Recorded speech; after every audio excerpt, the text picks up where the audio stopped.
I'm Adam. I am going to be trying this week, to keep up with Cam. I am someone who has done a lot of training in their life, I would say above average fitness, but I have never in a million years come close to elite level athlete training.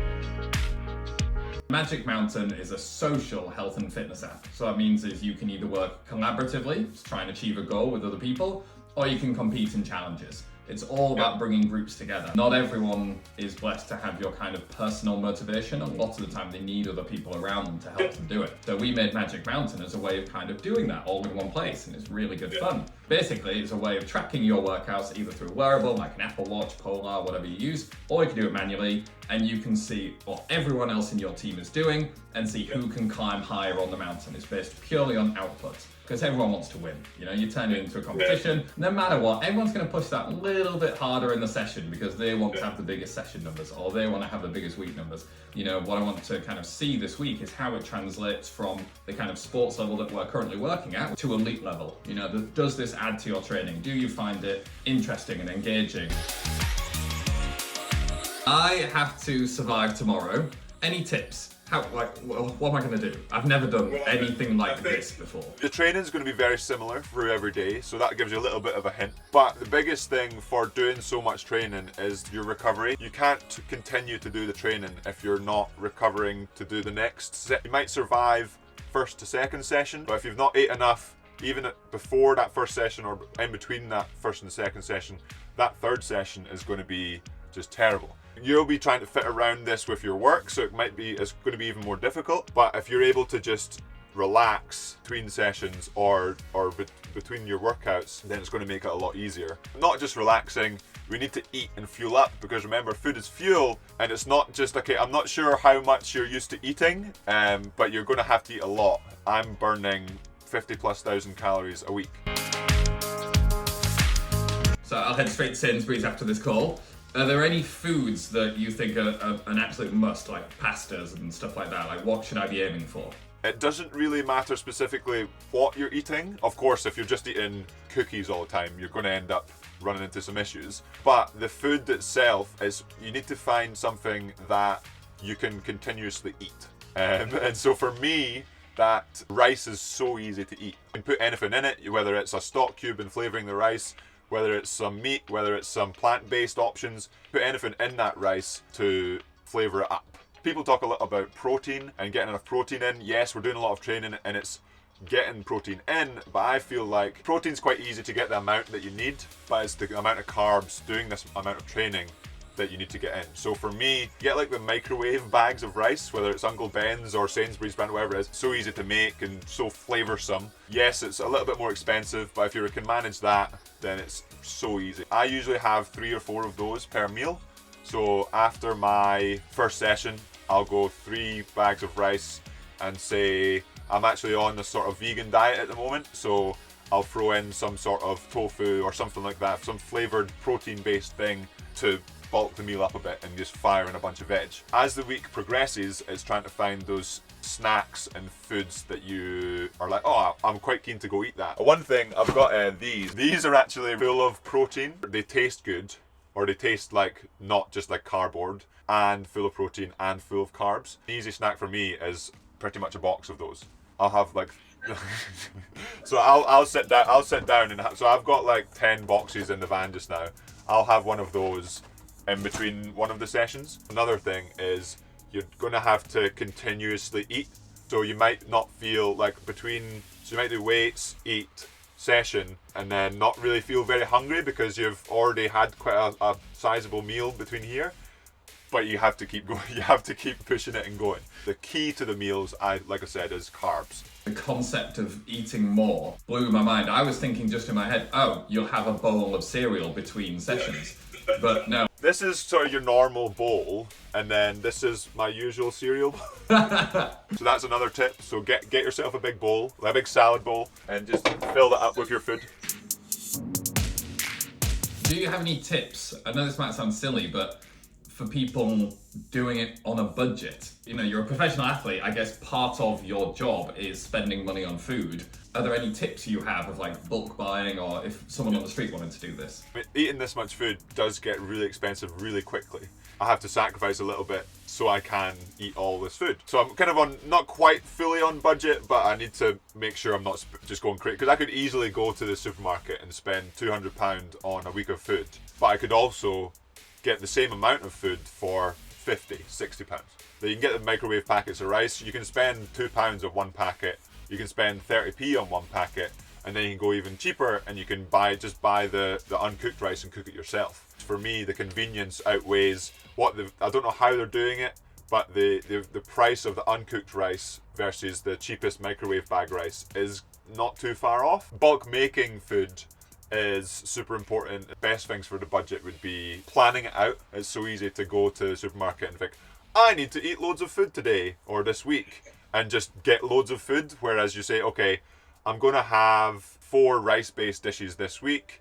I need loads of rice. I'll get the cheapest rice so I can go and get it. A slow cooker as well. You could buy a shoulder of pork, just anything you like really. Stick that in the slow cooker. You've got 5 meals or so for quite cheap and really convenient, and that can be put into the sort of bulk making as well. You will have time between your sessions to like chill. You know, actually there's a bed next to you. I imagine that's what you'll do to let your muscles recover.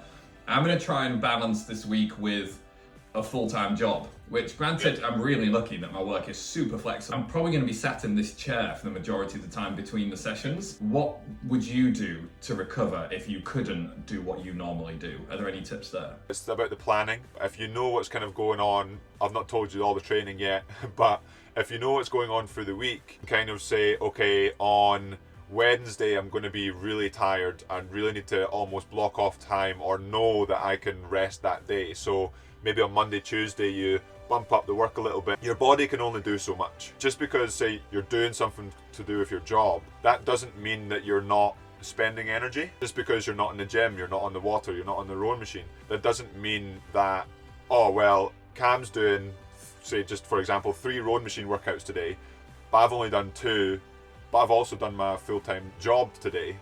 That's pretty close overall, like in energy and mental use. So an hour might be the most they have to do today. And you can get as much from a 3-hour session as an hour session. It just depends how you do it.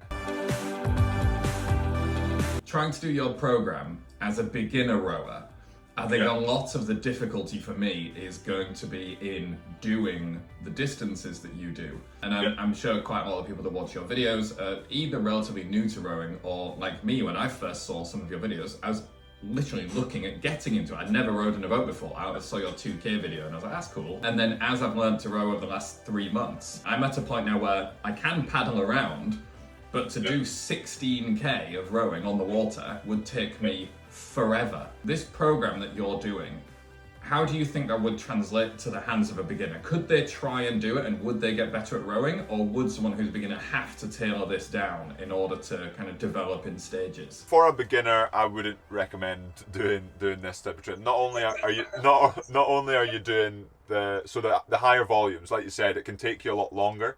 And so sometimes, say I do 20k on the water. 20k takes me about an hour and 45, 2 hours depending on what's going on. Say it takes you the same amount of time to do 16k. You're still spending time at those heart rate zones. The distance itself isn't so important, but just as you progress as an athlete, you can do a little bit more in distance wise for the same kind of thing. So for a beginner, I quite like the idea of sort of timed workouts. So you go out there in the water for 60 minutes, 40 minutes, half an hour, whatever it is, and then eventually you can bump that time up and start to see, okay, last week I did half an hour of nice, easy, steady work and I covered 6k. And then the next week you say, oh, I actually did 6,700 meters and as a big step, rather than I need to go and do 20k today and then I'm going to do it even if it takes me 4 hours kind of thing.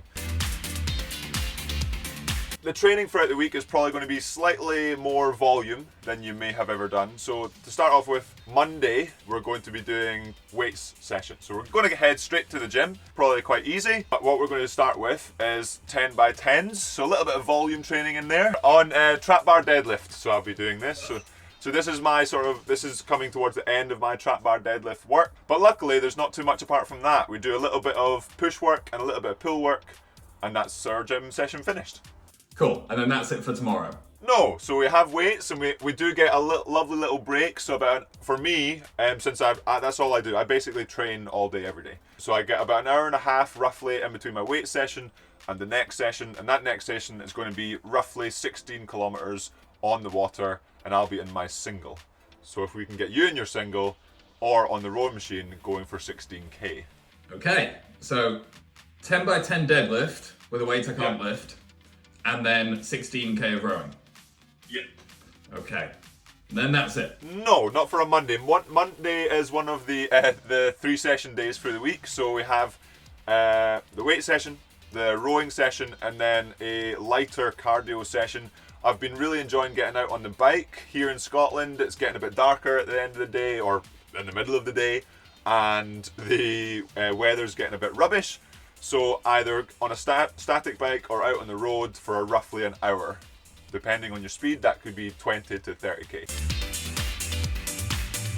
Every rower I know says it's the hardest sport. Yeah. I would say it's almost unquestionably in the top 10, definitely. Like, I can't think of anything else. So if it's number 1, we're going to find out. It's on you. It's going to be a big training week for you as well. No slacking this week. I'm really looking forward to it. I am a bit scared, but those tips you've just given me are brilliant. So I'm going to go to the shops, get all my food, make sure I'm getting an early night, plan my habits, look for opportunities to rest, and then buy 20 packs of cereal and a massive bowl. Buy a big bowl.